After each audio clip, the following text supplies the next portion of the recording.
بسم اللہ الرحمن الرحیم۔ السلام علیکم ناظرین، وحید سٹوری زون میں آپ سب کا خیر مقدم کرتے ہیں۔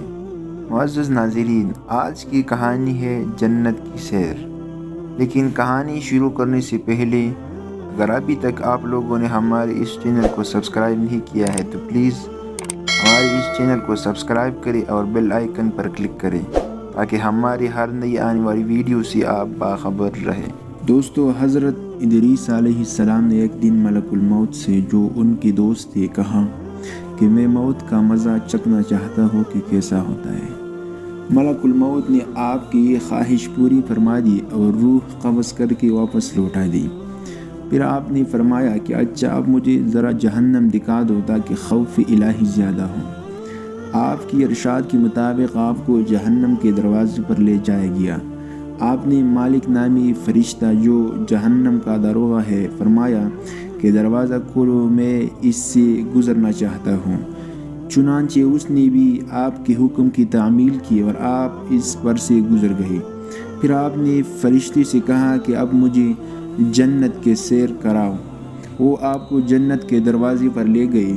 آپ نے رضوان نامی فرشتے، جو جنت کے داروغہ ہے، سے فرمایا جنت کے دروازے کھولو۔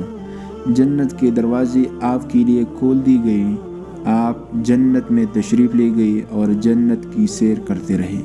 ملک الموت کچھ دیر تک انتظار کرتے رہے کہ آپ جب سیر سے فارغ ہو جائے تو واپس زمین پر چلے، لیکن جب کافی دیر ہو گئی تو انہوں نے کہا آپ علیہ السلام نے زمین پر اپنے مقام پر تشریف لے چلے۔ آپ نے فرمایا اب تو میں کہیں نہیں جاؤں گا، کیونکہ اللہ تعالیٰ کا ارشاد ہے کل نفس ذائقۃ الموت، ہر نفس کو موت کا ذائقہ چکھنا ہے، اور میں موت کا ذائقہ چکھ چکا ہوں۔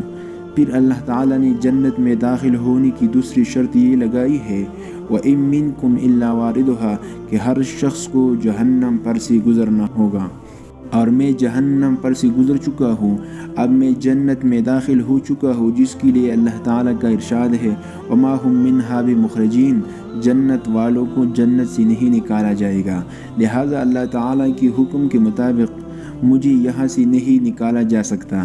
حضرت ادریس علیہ السلام کے اس کلام کے بعد اللہ تعالیٰ نے ملک الموت سے فرمایا کہ اے اسرائیل، میرے بندے ادریس نے سب کام میری مرضی سے کیے ہیں، انہیں یہاں ہی رہنے دو۔ آپ علیہ السلام ابھی تک آسمانوں پر زندہ ہیں۔